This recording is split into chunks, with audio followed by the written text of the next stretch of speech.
Hello everyone, welcome to our channel. I hope you all are well. Today we are starting a very new Order 8, which is related to written statement. Order 8 of Civil Procedure Code क्या कहता है बच्चे? Written statement के बारे में ये हमें बताएगा and today we will discuss what actually it is. आपने सुना होगा जब एक सूट फाइल होता है, two parties होती हैं. One is the plaintiff, the other one is defendant.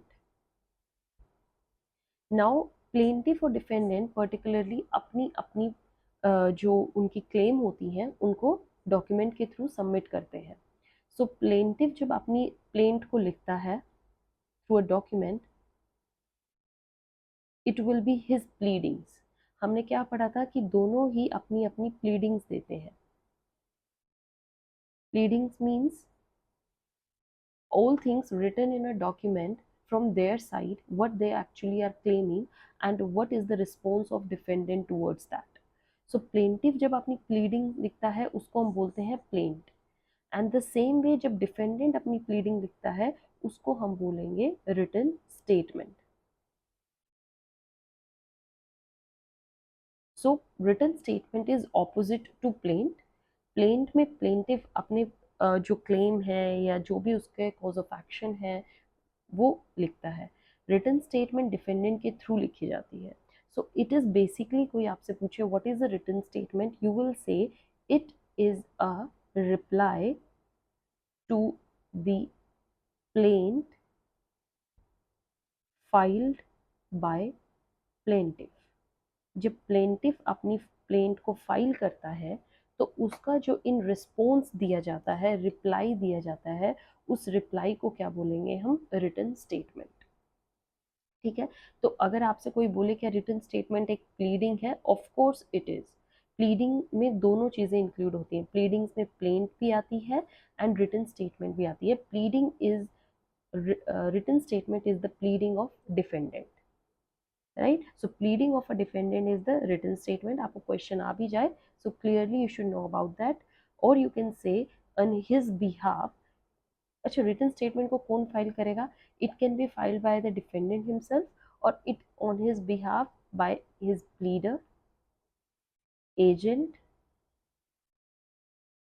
Anyone, right. So if there are more than one defendant, अगर एक से ज्यादा डिफेंडेंट है, then each one has to sign on that particular written statement.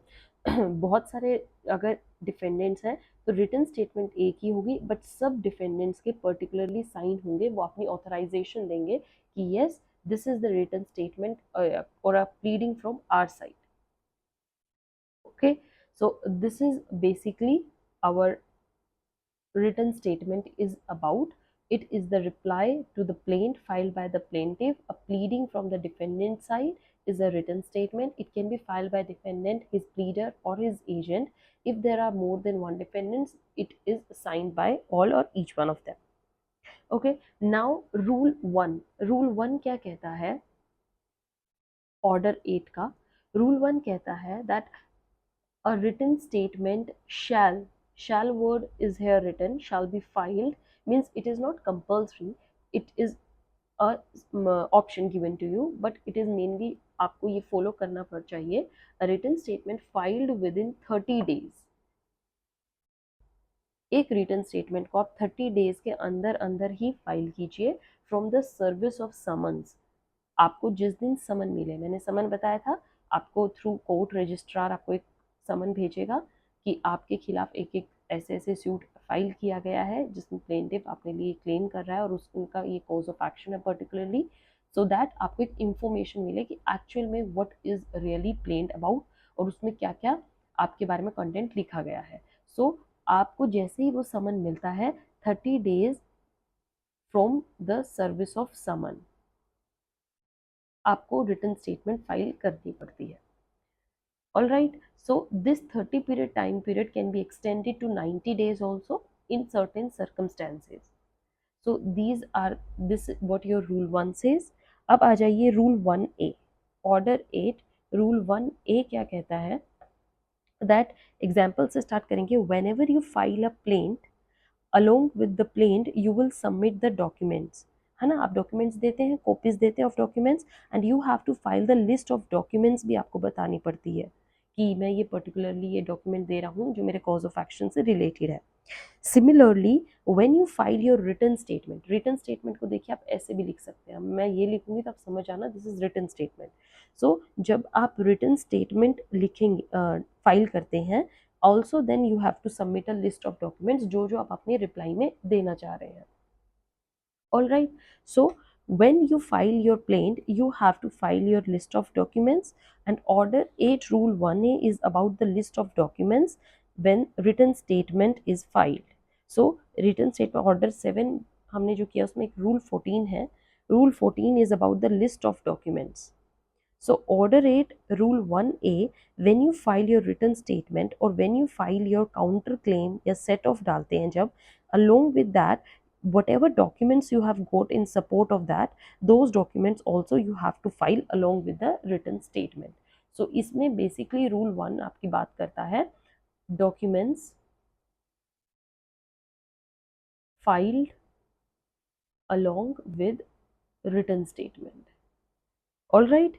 Now it also says that if any document which you want to use only for the purpose of cross examination, just आपको cross examination के time उसको use करना है, and if there is a document which you want to use only for the purpose of the cross examination of plaintiff's witness, defendant आपको witness के लिए use करना हो या अपने ही किसी विटनेस के लिए यूज करना है, then you will cross examine the plaintiff's witness only, और you want to use for your own witness, that is defendant's witness, for refreshing the memory, then that document is not as a substantive evidence, वो evidence नहीं माना जाता है, plus that is only for the cross examination of refreshing the memory, in that case he need not furnish that document। अब वो मत दो क्योंकि वो तो आपने at the time of hearing use करोगे, ट्रायल के टाइम में यूज करोगे, तो उसको अभी आपको देने की जरूरत नहीं है। Nothing in this rule shall apply to the documents produced for the cross examination of plaintiff's witness or handed over to the witnesses nearly to refresh the memories। ये रूल उन डॉक्यूमेंट्स पर अप्लाई नहीं होता है, it's only for those documents जो आपको written statement की आप अपने आंसर में देना चाह रहे हो।